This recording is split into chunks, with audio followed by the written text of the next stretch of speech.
Moderna is one of the companies producing one of the most promising vaccines. Its candidate is nearly 95% effective.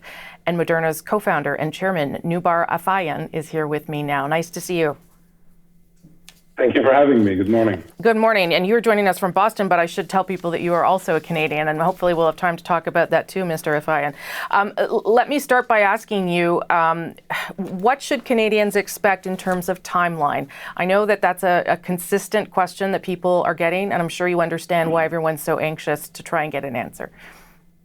Sure, Rosemary. Well, we are just beginning the process of filing for emergency use authorization in the U.S., which should be forthcoming, we hope, in December. And once that is obtained, and once other countries who have entered into agreements with pre-orders, we will be shipping out the early supplies of vaccines. So I would expect during the first quarter already to be shipping out vaccine lots, and then that will increase in quantity during the second quarter and going into the rest of the year.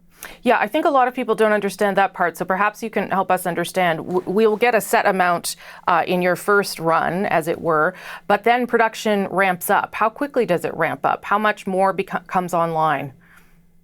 We have publicly stated that we expect some 20 million or so doses to be made before the end of this year, and then over the next year, the numbers we've estimated are between 500 million to 1 billion doses. Wow. And so we expect that ramp up to be quite substantial quickly. Of course, the first 1, 2, 3 months of the year will be when a lot of that will be occurring, because while we have invested ahead of knowing whether the vaccine will work in production capacity, actually running the production process so that we can accumulate doses, we will be making things as fast as we can, both in the US and in Europe, where we have a contract manufacturing site, and we will do our best to maximize our volume. On the other hand, I think it's fair to say that the plan globally is to have hopefully multiple vaccines being produced and shown to be effective and safe, so that the burden of vaccinating the planet can be split across multiple sources.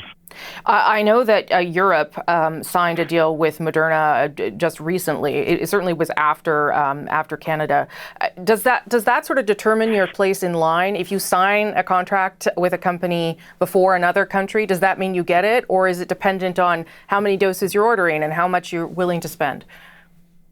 Each of the contracts we've negotiated, and Canada was among the first to enter into a supply arrangement with Moderna, is individual, and of course the people who are willing to move early on with even less proof of the efficacy have assured the amount of supply they were willing to sign up to. I know in the case of Canada that number is about 20 million doses, but as well the Canadian government, as have others, have reserved the ability to increase that amount, and those discussions are ongoing. You may have seen, for example, that the UK announced in the middle of the night, our time here, that they had increased their amount. And there are several other countries that are doing that, because obviously everybody is dealing with a scarcity of information. And as new information comes out, people are shifting their decision making in order to secure safe, effective, and timely supplies. But I'm not sure you answered the question, and I realize there's contractual issues here, so you may not be able to. But the fact that we did sign, I think it was on August 5th, does that assure us that we get a certain number in the first batch? Yes, yeah. Indeed. Okay. Indeed, that's what I was trying to say, and nothing that happens subsequently can affect that. But as I said, I think that amount was based on assumptions made at that time, sure. And as we get more and more data, we expect those amounts will shift, but not to the detriment of those who have signed up early on. Okay, I understand. And yes, Canada has the ability to order more. Have we, in recent weeks, since your good news about how well your vaccine candidate seems to work, have we already made a bid for more doses from you? Given that this is a public company and obviously the Canadian government is an important partner of ours, we will let them describe what's ongoing. Suffice it to say that there are discussions going on with just about every purchaser we've had so far to increase amounts, and there are many additional ones that we're talking to. Look, the goal here is this is really something that we entered into 9-10 months ago in order to be able to do our part, and we're glad to be able to now be in a position to do that. But these are things that individual countries and individual governments are making their own decisions on. There was a lot of political rhetoric here this week about Canada being at the back of the line. What is your assessment of that statement?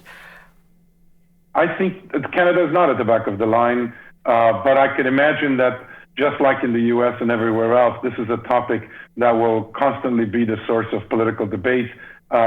We had to deal with this in the past month as it related to whether a vaccine could even be developed, could even be tested, could even be safe.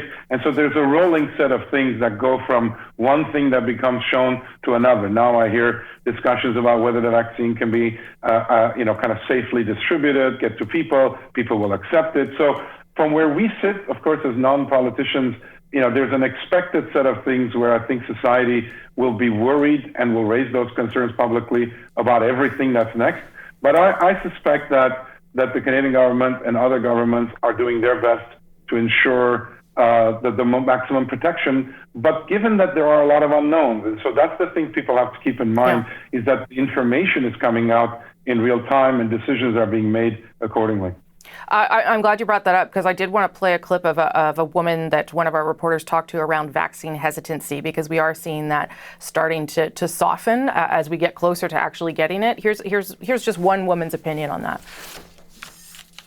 I'm definitely not an anti-vaxxer by any means. I believe that they have their place. There's diseases that we were able to eradicate as a result of vaccines and vaccinations. I don't even like early tech, right? When a new phone comes out, I'm like, I'll wait until it works out the bugs and the kinks, and I'm kind of feeling the same way when it comes to the vaccine. How does a company like yours, Mr. Afeyan, approach someone like that? So not an anti-vaxxer, someone who's just a little bit worried about something that's brand new. Well, let me say two things. One, the unique aspect of this health crisis globally is that the actual end recipient of our vaccine are governments. And I would say the first way a company like us approaches it is to make sure that we make information completely transparently available. And I would say that Moderna, despite its relative youth, is a company that set the standard for transparent disclosure as it relates to its trial protocols, its data, what we know, what we don't know, etc. And we'll continue to do that. So the first thing I'd say is to work with the local authorities to make sure that their health experts are armed with all the information we have. And then the second thing I'd do is there's a personal side to this where everybody has to think through what's the threat that they're under versus what is the protection that they will get. In fact, as you know, people have said that a mask might be the best vaccine. I would say that the vaccine is the best mask, because at the end of the day, the notion that you have to remember to have it on, other people have to have it on, etc. Our body is endowed with an immune system that if it only knew what to go after, which is exactly what this mRNA vaccine enables it to know immediately, then it could actually protect us. And so we have this onboard protection. It's just the case that we haven't known that much about our immune system, so we could not very rapidly tune it to the particular threat. We now do have the ability to do that, and in the fullness of time, I think this vaccine will usher in an era where we're able to provide at that level of protection, 90-95% protection, but on a constant basis. I don't have too much longer, Mr. Afeyan, but I did want to mention, because I mentioned it off the top, that you are Canadian. Well, you're American now, but you're also Canadian. You were born and raised in Beirut, but you came here to this country as a political refugee. And I just wonder, when you're doing this work and talking about getting a vaccine in a record amount of time to Canadians, how that plays into your work that you're doing. Well, look, when I was 13 years old with my family, we immigrated to Canada as a result of the Civil War. And given that we did not have Lebanese passports, we were in fact taken in as people that were essentially entitled to leave in the middle of that. And Canada was generous to take us, as well as to provide for us, as well as many, many other immigrants, the chance to adapt to North America.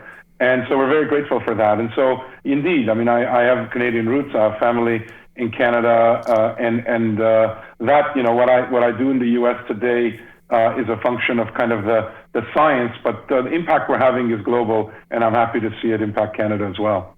All right. Well, I'm sure Canada's happy to claim you as one of theirs on this topic. Thank you so much. You enlightened me on a lot of that. I appreciate it very much. Noubar Afeyan, co-founder and chairman of Moderna. Thank you. Nice to meet you.